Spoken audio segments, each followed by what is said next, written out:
review. We now come to questions to the Deputy Prime Minister, Adam Jogee. Question 1, Mr. Speaker. Deputy Prime Minister. Thank you, Mr. Speaker, and I've been asked to reply. My right honourable friend, the Prime Minister, is in Samoa to discuss shared opportunities in the Commonwealth, including how we work together to deliver economic growth. With increasing threats facing Britain, it is vital that we also strengthen the defence, security and cooperation with our allies. And that's why today this government signed a landmark defence agreement with Germany, which will help keep us safe and create hundreds of jobs. Mr. Speaker, I know the whole House will join me in sending our best wishes to Sir Chris Hoy and his wife Zara. He is a true sporting legend, and the courage and positivities they have shown will inspire many others. Mr. Speaker, I also send our condolences to those affected by the train crash in Powys. Mr. Speaker, this morning I have had meetings with ministerial colleagues and others, and in addition to my duties in this House, I shall have further such meetings later today. Thank you, Mr. Speaker. For 14 years, my constituents in Newcastle-under-Lyme had to suffer flatlining wages, in-work poverty and a battered economy that served nobody. Can I urge the Deputy Prime Minister to use the Employment Rights Bill to turn the page on the last 14 years, to give our businesses the support they need, and to finally restore dignity, prosperity and opportunity to the good people of Newcastle-under-Lyme? Can I thank my honourable friend and welcome my honourable friend to his place? When this government took office, we promised the biggest upgrade to workers' rights in a generation, a new deal for working people. We said that we would introduce a bill within the first 100 days, and we've kept that promise. This is a Labour government led by working people for working people. Deputy Leader of the Opposition, Oliver Dowden. Thank you, Mr. Speaker. Can I join the Deputy Prime Minister in paying tribute to the bravery of Sir Chris Hoy? He truly is an inspiration to us all. And I also echo her comments about the train crash in Powys. Mr. Speaker, what is the Deputy Prime Minister's definition of working people? Deputy Prime Minister. Well, first of all, let me start by welcoming the honourable gentleman to his new place. Today is our first exchange, Mr. Speaker, since he pushed for a July general election. And if his own side hasn't offered him a peerage, I certainly would have. And Mr. Speaker, the definition of working people are the people that the Tory party have failed for the last 14 years. Oliver Dowden. Well, the Deputy Prime Minister stood on a manifesto promising not to raise taxes on working people. It now appears she can't even define who working people are. So I'll give her another go. There are 5 million small business owners in this country. Are they working people? Deputy Prime Minister. Mr. Speaker, I don't know how the shadow Deputy Prime Minister can stand there with a straight face when it was the small businesses, the working people of this country that paid the price of them crashing the economy, sending interest rates scoring. I think he needs to learn his own lessons in opposition. Oliver Dowden. Well, I think the whole House will have heard the Deputy Prime Minister disregard 5 million hard-working small business owners.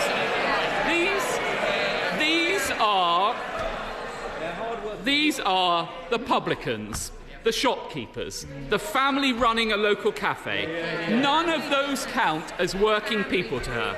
Now, Labour gave a clear commitment not to raise national insurance.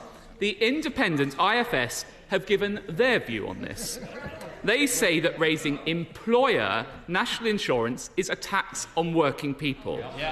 Even the Chancellor said that raising employer national insurance was a jobs tax that will make each new recruit more expensive and increase the cost to business. So does she agree with the IFS and her own Chancellor? Mr. Speaker, I remember the party opposite, what they said to business. What was it? F to business? Whereas this party party held an international investment summit last week, which poured £63 million into our economy. We're pro-business, pro-worker, and getting on with fixing the mess that they left behind.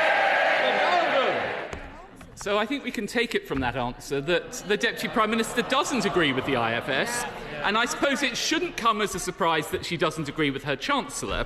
But does she agree with this? And I quote, "Working people will pay when employers pass on the hike in national insurance." Mr. Speaker, these are her words. So does she at least agree with herself? Mr.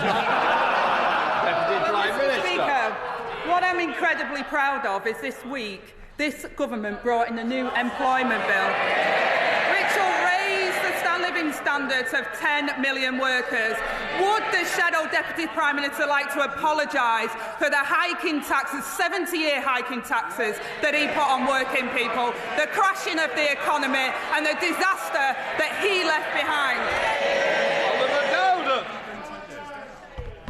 Well, she mentions her policy. Let's be clear, it's a £5 billion hit to the British economy, and that's her own assessment. Mr. Speaker, I think that following these answers, there will be millions of working people now even more worried about the tax rises coming their way in next week's budget.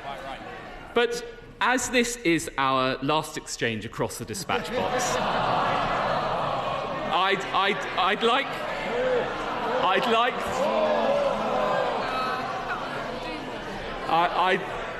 like to turn to somebody I hope we can all agree is a hard-working person, His Majesty the King. Yeah. Will she join me in sending him best wishes ahead of the Commonwealth Summit in Samoa? In particular, will she confirm that this government recognises the unique role played by the Commonwealth?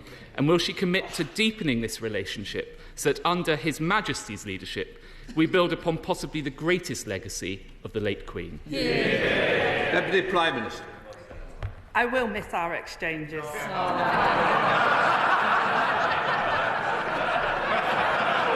battle of the gingers, the late nights voting. And in that spirit, Mr. Speaker, I will agree with my right honourable friend. The King does a tremendous job, and so did the late Queen, and the Commonwealth is very important, and that's why the King and the Prime Minister at the moment are working together. Thank you. Yeah. Oliver Dowden. Well, I thank the right honourable lady for that answer. Our Commonwealth family is brought together by historical and cultural ties, indeed much like the pair of us. But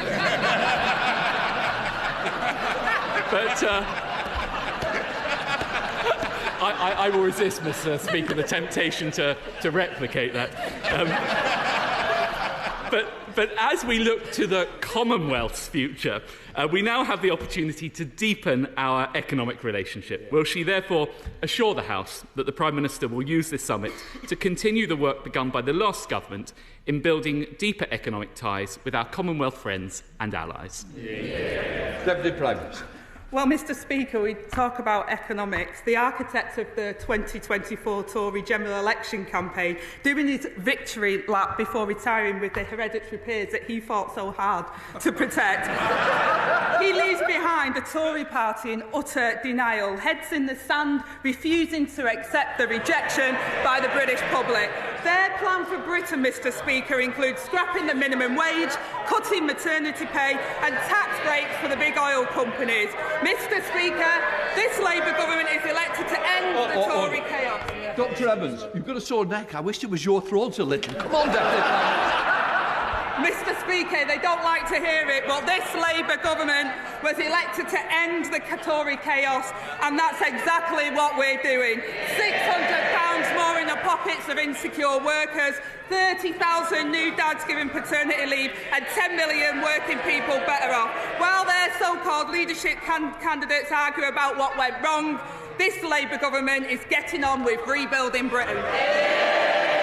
Rachel Maskell. Thank you, Mr. Speaker. I, like many MPs, have heard many heartrending stories of constituents who have had poor end-of-life support. Yet, had palliative care been available alongside an end-of-life plan, their experiences could have been so different. Would the Deputy Prime Minister agree to set up a commission for palliative and end-of-life care so that everyone can access the very best support when terminally ill and have a peaceful and dignified death? And will she meet to discuss it? I thank my right honourable friend for raising what is an emotive subject on both sides of this House. I know from my own work in this area before I was in this place what an incredible work this is and the honour it is to be there for somebody at the end of their life. Discussions have begun now on how to improve access to palliative and end-of-life care, and I'll ensure that she gets a meeting with the relevant minister to discuss this issue. Deputy Leader of the Liberal Democrats, Daisy Cooper. Thank you, Mr Speaker. May I associate myself and the Liberal Democrats with the Deputy Prime Minister's remarks about Chris Hoy and all those involved in the train crash. Our NHS is bracing itself for a winter crisis. And one of the causes of the winter crisis every year is that there are thousands of people in hospitals who are fit to go home, but they can't be discharged because there are not the care workers in place to enable people to recover at home or in a care home. Would the Deputy Prime Minister consider the Liberal Democrats' idea of an NHS winter task force to winter-proof our NHS, end this cycle of the winter crisis and put to an end the scandal of hospital patients paying the price of the social care crisis left by the Conservatives? I thank the honourable lady for her comments, and I share with her her desire to ensure that care workers are given the respect and the importance that they deserve. They are critical, in my opinion, to solving the problems within our National Health Service, and it's the Labour Party that will create a national care service, and we're launching our first ever fair pay agreement for care professionals to boost recruitment and retention. We must get the NHS back on its feet after the disaster of the Conservatives, and my right honourable friend the Chancellor will have more to say in the budget. Daisy Cooper. Thank you, Mr Speaker, and I thank the Deputy Prime Minister for her answer. We stand ready as a party of constructive opposition to work with the government to fix our social care system. However, one of the measures that could make it harder for us to keep the carers that we so desperately need would be an increase in employers' national insurance contributions.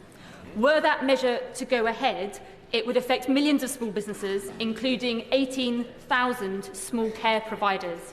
Can I ask the Deputy Prime Minister to assure this House that there will be nothing in the budget that makes it harder for vulnerable people to access the care workers and the care that they desperately need?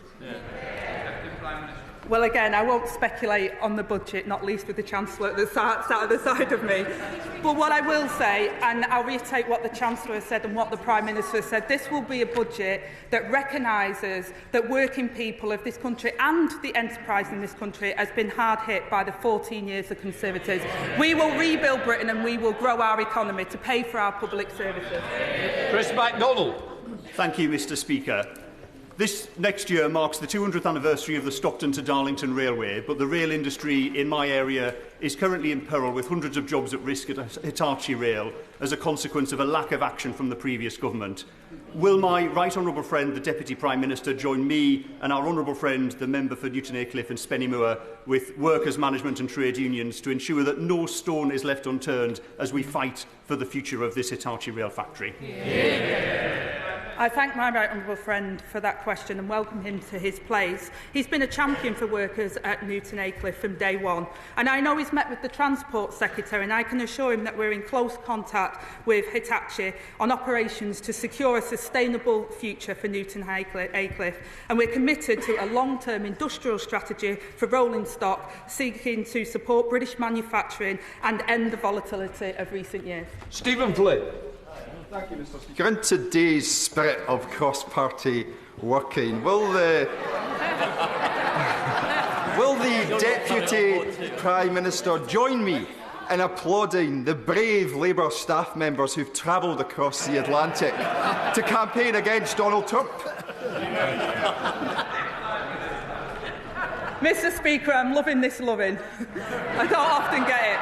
What I say to the honourable gentleman is that people in their own time often go and campaign, and that's what we've seen. It happens in all political parties. People go and campaign and they do what they want to do in their own time with their own money.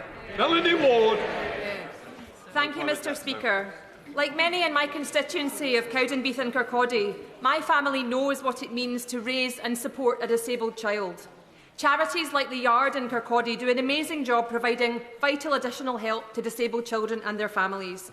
Last month, a survey found that our country is so broken that 3/4 of parents of children with special educational needs and disabilities have been forced to give up work or cut their hours. Does the Deputy Prime Minister agree that our Labour government must tackle this intolerable reality?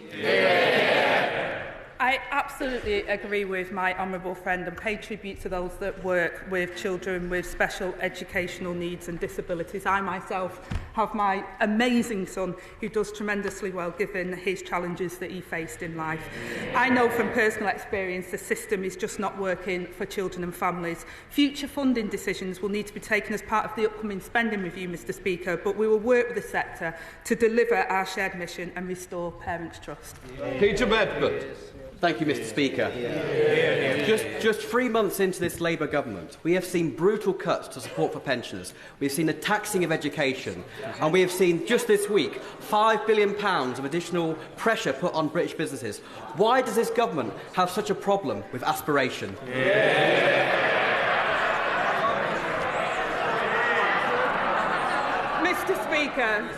Mr Speaker, the honourable member might not have been in this place, and I welcome him to his place now during the last Parliament, but it was his government that left a £22 billion backlog. It was his government that left us with the biggest housing crisis. It was his government that crashed the economy, and it was his government that saw interest rates, inflation go to 11%, where pensioners were worse off than they are now. Thank you, Mr Speaker. Deputy Prime Minister, I watched in horror and condemned the act of October the 7th by the terrorist group Hamas. A year later, I watched in horror as 42,000 people are killed in Gaza, 11,000 of them children, people burned alive, attached to drips, aid workers killed, and now families are starving. Our right honourable friend, the Prime Minister, has said that the world will not stand by and see this the lack of humanitarian assistance. If the Israeli government will not listen to our Prime Minister's words, what tangible, measurable actions will we take as the UK-British government? I thank my honourable friend for raising this really serious and important issue. The humanitarian situation in northern Gaza, Mr Speaker, is dire, and we need an immediate ceasefire and much more aid allowed to flow in and an immediate release of all the hostages. We have suspended UK export licences to Israel for items which might be used in the current conflict, and this government has concluded that there is a clear risk that items exported to Israel might be used in serious violations of international humanitarian law in Gaza. This does not change our position, Mr Speaker, instead support for Israel's security, but we will always do so in a manner consistent with our obligations to domestic and international law. David Simmons. Well, thank you, Mr Speaker. Mr Speaker, our child protection services have had to deal with a number of cases where parents and carers have argued that their fatal actions were lawful punishment. So I'd like to ask the Deputy Prime Minister, will she bring forward legislation bringing the rest of our country into line with Scotland and Wales so that all children enjoy unambiguous protection in law against violence? I think it's a very important point that the right honourable gentleman raises, and I'll make sure that the Minister has a meeting with him. But the first job of any government is to protect the citizens, and that includes our children, and we'll make sure we work across the House to deliver that. Caroline Harris. Thank you, Mr Speaker. Last Friday was International Menopause Day, and the government announced Mariella Frostrop as the new Menopause Employment Ambassador. Mariella will be working across Whitehall to ensure every department recognises the need to support women through their menopausal years. Hopefully, Mr Speaker, the Deputy Prime Minister will join me in celebrating this appointment and confirm that this government will do all they can to keep menopausal women happy, healthy and wonderful. Absolutely, Mr Speaker, and I thank my honourable friend for all of her work in this area. This government will boost protections for women experiencing menopause symptoms at work, and I'm proud that we've appointed Mariella Fosterop as the new Menopause Employment Ambassador. She is a powerful champion who will work with employers across the country to raise awareness, improve workplace support for women and help them stay in work and progress in their careers. Monica Harding. Thank you, Mr Speaker. Charlie from my constituency of Esher and Walton is an 8-year-old boy with an autism diagnosis who has been out of school for almost a year. He is one of 1,800 children in Surrey missing school because of a lack of appropriate special educational needs provision. Will the government commit to ending this scandal by properly funding special educational needs provision in next week's budget, so that children like Charlie in my constituency of Esher and Walton and beyond are no longer let down? I thank the honourable member for her very important question, and I'm sorry to hear about what Charlie and many other children with special educational needs have gone through. We know we've inherited a really dire situation. Many members across this House have raised this issue, and that I'm sure the Chancellor have heard what she said and that she will be upcoming in the budget. Mike Tupp. Thank you, Mr Speaker. This morning we woke to more tragic news of deaths in the Channel, something that we're hearing far too often. Just last month we saw the death of a pregnant woman and children. Children, Mr Speaker. I'd like to ask the Deputy Prime Minister what this government is doing to take on the evil smuggling gangs who are trading in human misery. I thank my honourable friend and welcome him to this place and his expertise within the National Crime Agency. And he knows that we inherited an asylum system in chaos. And as he quite rightly says, these are people, women, children. We are putting in place a credible plan to protect our borders and remove those with no right to be here by setting up our Border Security Command, backed by £75 million of investment, and we're working with our international partners to target and disrupt the criminal smuggling gangs. Father of the House, Sir Edward Lee. Will the government please continue to work closely with West Lindsey District Council and myself to ensure that RAF Scampton is sold off in a timely fashion at a fair price, so that we secure the future of the runway, the spaceport and the Heritage Centre, rather than maximise value and cover it with housing?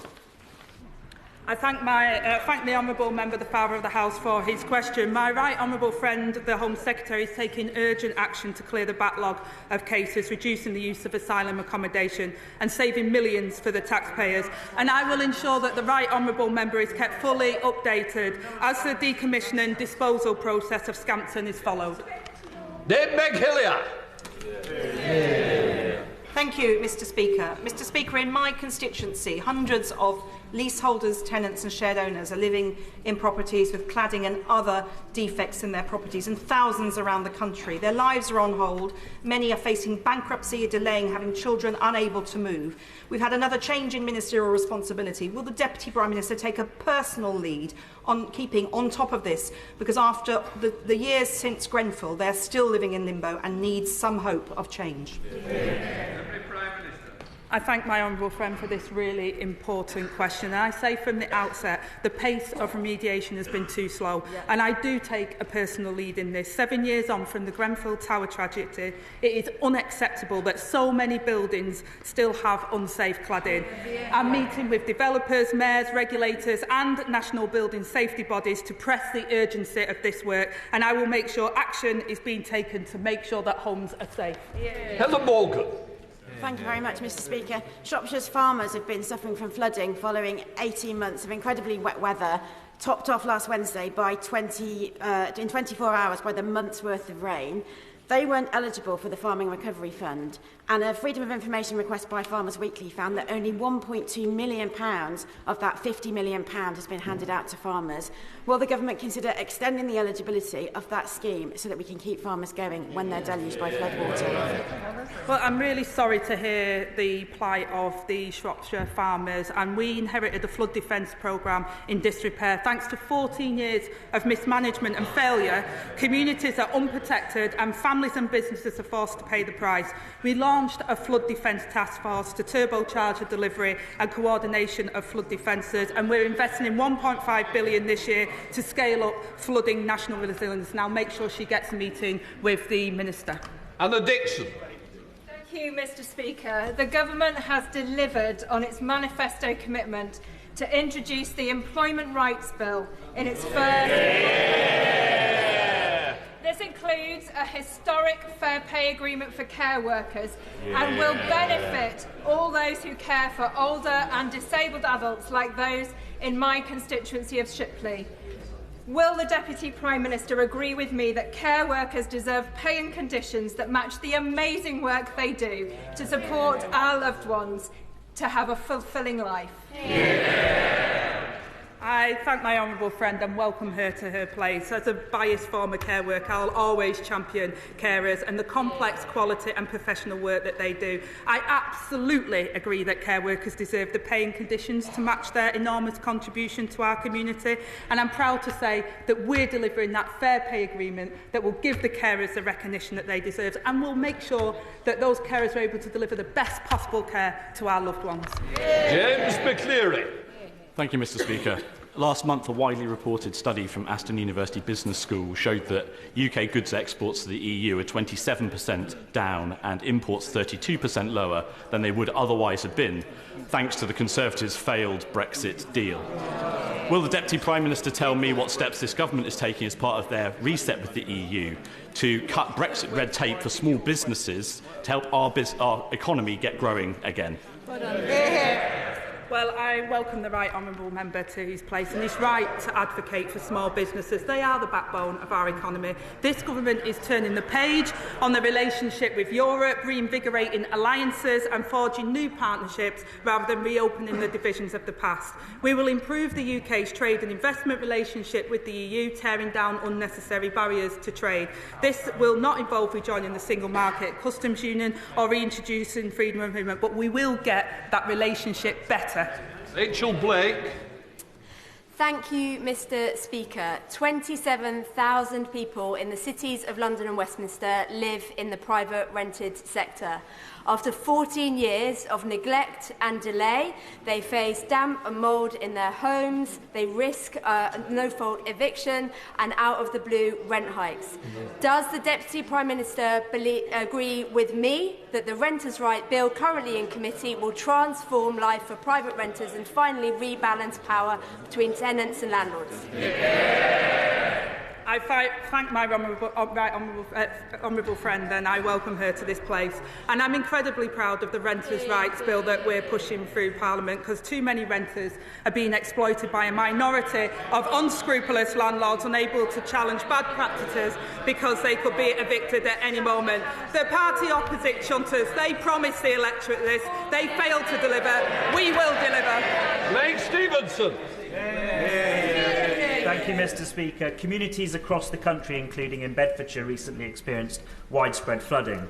The village of Malden in my constituency has experienced an increase in flooding following cumulative housing development. As the Deputy Prime Minister requires communities across the country to build more homes, will she also ensure that those new developments do not increase flooding risk? Again, I thank the honourable member for raising and also welcome him to his place. We recognise the devastating impact flooding can have. I know the flooding minister visited Bedfordshire in September to meet with volunteers and residents. We inherited flood defences that are in disrepair and behind schedule. We've launched a flood resilience task force, and when it comes to the planning reforms, Mr. Speaker, needed to deliver the 1.5 million homes this country needs, we will ensure that the right infrastructure is in place and communities are resilient. Kim Johnson. Thank you, Mr Speaker. Zoe's Place in the West Derby area of Liverpool is a hospice providing support to sick children and their families. It's been threatened with closure, has to find £5 million by the end of the year. Does the Deputy Prime Minister agree with me that hospices like these need to be on a statutory footing and not reliant on charitable funding? I thank my honourable friend for that question, and the hospice situation in this country has faced significant challenges because of the 14 years of devastation under the Conservatives. The Health Secretary has already raised these issues and knows that this is of importance, and I'll make sure she gets a meeting. Final question, Sir John Hayes. Thank you, Mr Speaker. The Deputy Prime Minister will know that my constituency in Lincolnshire as a whole is the breadbasket of Britain, producing 12% of the food that's consumed across the entire nation, 30% of the vegetables, 20% of the sugar beet and so on. She will know that's because of the Grade 1 and 2 land in Lincolnshire. And yet Lincolnshire faces an invasion of giant pylons down the east coast and huge solar developments. So will she meet a delegation of colleagues from Lincolnshire and nearby, including my honourable friend for Louth and Sleaford and the Father of Health, so that we can establish that energy security must never be the competitor with food security? Well, I thank the honourable member for his question, and he will know that we launched a consultation on the National Planning Policy Framework. We will protect agricultural land. We will ensure that we have renewable energy, so we have energy security in this country, and we will get Britain building again. That completes Prime Minister's questions, and let the front benches change over.